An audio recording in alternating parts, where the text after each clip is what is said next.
GST வரி விதிப்புக்கு எதிர்ப்பு தெரிவித்து இன்று நள்ளிரவு மாவட்ட தலைநகரங்களில் கருப்பு கொடியேற்றி போராட்டம் நடத்தப்படும் என்று தமிழ்நாடு வணிகர் சங்கங்களின் பேரவைத் தலைவர் வெள்ளையன் தெரிவித்துள்ளார்.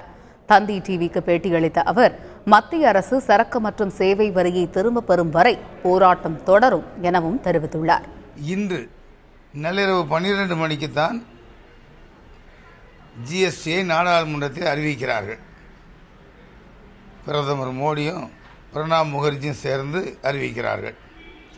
அந்த அறிவிக்கிற நள்ளிரவு 12 மணிக்கு நாங்கள் கருப்பு கொடி ஏற்றி எல்லா மாவட்ட தலைமையிடங்களிலும் கருப்பு கொடி ஏற்றி எங்கள் எதிர்ப்பு தெரிவிக்க இருக்கிறோம்.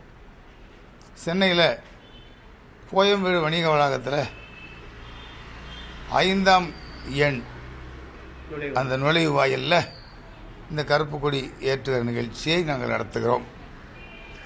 நாளைய தினம் எல்லா கடைகள்லையும் கருப்பு கொடி கட்டி வைப்போம். நாளைய தினம் ஜூலை 1ஆம் தேதி இந்த சட்டம் அமலுக்கு வருகிற நாள். இந்த நாள் ஒரு கருப்பு நாள் என்று அறிவித்து கடைகள் எல்லாம் கருப்பு கொடி கட்டி வைப்பது என்று நாங்கள் முடிவெடுத்திருக்கிறோம்.